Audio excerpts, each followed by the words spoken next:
Mirë se erdhët. Sot do të zyremi në një nga analizat më, le të themi, provokuese të filozofisë klasike, atë mbi natyrën e femërores.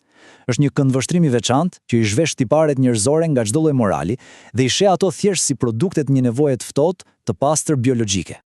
Pra, si përgjigjet kjo analizë kësaj pyetje kaq thelbësore? Përgjigja është e prerë dhe pasnjë, më dyshje. Gjithçka është biologji. Këtu morali lihet me një anë për t'i parë tiparet njerëzore thjesht si mjete mbjetese. Le të kuptojmë pak më thellë se çfarë do të thotë ky objektivitet biologjik. Ideja këtu është se natyra sillet si një ekonomiste e pamërshirshme. Çdo tipar, çdo instinkt i shërben një qëllimi specifik dhe shumë praktik. Asgjë nuk jepet kot, pa pasur një arsye themelore për mbjetesë. Ja cilat janë pikat që do të trajtojmë për të zbërthyer këtë argument. Do të nisemi nga premisa ekonomike e natyrës, do të kalojmë te efekti skenik i bukurisë, avantazhi i së tashmes, mashtrimi si armë, logjika e rivalitetit dhe do ta mbyllim me artin si mjet indirekt. Le të fillojmë me themelin e gjithçkaje. Pra, pika e parë, premisa ekonomike e natyrës. Thelbi i kësaj ide është fare i thjeshtë. Natyra nuk bën dhurata. Çdo tipar është një investim i kalkuluar, një mjet i dhënë vetëm për një qëllim, mbjetesën. Me fjalë të tjera, sipas këtij këndvështrimi, gjëra si bukuria apo sjellje të caktuara sociale nuk ekzistojnë për arsye estetike apo morale. Jo, ato ekzistojnë vetëm për të siguruar mbjetesën dhe shumimin. Pra, imperativi vetëm është ekzistenca, mbi çdo gjë tjetër. Dhe kjo na çon direkt te pika e parë konkrete, ku bukuria shihet si një mjet me ndikim të jashtëzakonshëm, por me një afat skadence të qartë dhe me një objektiv të vetëm, shumë strategjik. Le të shohim se çfarë është ky efekt skenik. Argumenti që bëhet këtu është se ky arsenal estetik është aq i fuqishëm sa mund të anashkalojë logjikën e pastër për të siguruar një angazhim afatgjatë. Pra, bukuria nuk është qëllim në vetvete, por një mjet për një qëllim shumë specifik, sigurimi në mbështetjes.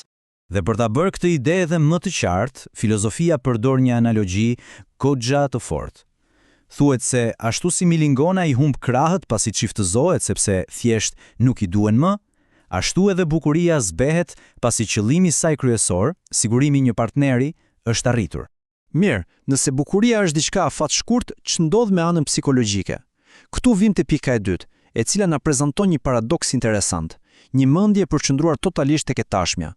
Kjo paraqitet si një defekt racional, por njëkohësisht edhe si një avantazh i fuqishëm shoqëror. Sipas këtij teksti, kjo ndarje rolesh krijon një lloj gajreti karakteristik, një gëzim që mund të ngushëllojë një burr të mbytur në hallet e së ardhmes. Në thelb, kjo shihet si një formë e balancës funksionale brenda një marrëdhënie. Dhe kjo është interesante sepse ky tipar paraqitet si një shpatë me dy tehe. Nga njëra anë thuhet se nxit nxjeshmërinë dhe simpatinë, por nga ana tjetër mund të zvogëlojë virtyte të tjera si drejtësia abstrakte. Pra, sërish, ideja se çdo mjet biologjik vjen me koston dhe përfitimin e vet. Po mirë, po kur mungon forca fizike, çfarë bën natyra atëherë? Sipas kësaj filozofie, natyra gjithmonë gjen një mënyrë për të kompensuar. Pika e tretë argumenton se në vend të forcës fizike, grave u zhdhën një armë tjetër, po aq e fuqishme. Dhe kjo armë është mashtrimi. Pra, aftësia për të fshehur të vërtetën. Por kujdes, kjo nuk paraqitet si një defekt moral, as pak. Përkundrazi, shihet si ekuivalenti biologjik i mekanizmave mbrojtës të një kafshe, diçka e lindur dhe e natyrshme. Për ta bërë idenë edhe më të qartë, teksti bën një krahasim shumë direkt. Mashtrimi vendoset në të njëjtin nivel me kthetrat e luanit, brirët e demit apo bojen e shaptallit. Pra, një armë thebësore e dhënë nga natyra për mbjetesë. Nga përdorimi i këtyre armëve individuale, dalim në një dinamikë shoqërore shumë specifike. Dhe këtu, te pika e katërt, hasim ndoshta idenë më tronditëse të gjithë kësaj analize. Ndërsa burrat janë natyrshëm indiferent ndaj njëri tjetrit, gratë janë armiq natyror. Po pse ky rivalitet? Sipas burimit, rrënja e këtij problemi gjendet tek një rang shoqëror që përshkruhet si i pasigurt dhe i paqëndrueshëm. Le të shohim se si kjo filozofi e përkufizon ndryshimin në mënyrën se si përcaktohet statusi për secilin. Le t'i shohim krah për krah. Për burrat, thuhet se rangu bazohet në faktorë të shumtë, pasuria, profesioni, talenti, ndërsa për gratë gjithçka varet nga një faktor i vetëm dhe vendimtar, burri që ato arrin të tërheqin. Për shkak se ky faktor është kaq konkurrues, peizazhi social përshkruhet si një fushë betejë e vazhdueshme.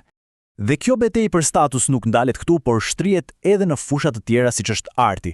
Kjo na sjell te gjetja e fundit e cila paraqet një teori po aq provokuese për marrëdhënien midis grave dhe artit. Argumenti është ky: me që burrit dominon gjërat drejt për drejt, rruga e gruas drejt pushtetit është të dominojë burrin. Prandaj çdo interes tjetër përfshir artin bëhet dytësor dhe një mjet për të arritur këtë qëllim. Dhe si provë për këtë, teksti përmend një vëzhgim. Papërgjithshmëria me të cilën sipas autorit, gratë flasin gjatë momenteve kulmore të një vepre arti. Kjo përdoret si dëshmi se arti shihet më shumë si një skenë shoqërore sesa si një objekt interesi real. Pra, çfarë kemi në fund? E gjitha kjo anatomi filozofike nuk i sheh këto karakteristika si të meta apo virtyte të veçuara. Përkundrazi, ato shihen si një sistem i tërë, një paketë mjetesh mbijetese të ndërlidhura, ku çdo pjesë justifikon dhe mbështet tjetrën. Dhe kjo na lë me një pyetje të fundit, goxha sfiduese: a janë këto koncepte thjesht relike të vjetruara të një kohe të shkuar, apo ndoshta pasqyrojnë një të vërtet biologjike që shoqëria moderne zgjedh ta injorojë? Përgjigjja natyrisht mbetet e hapur për debat dhe reflektim.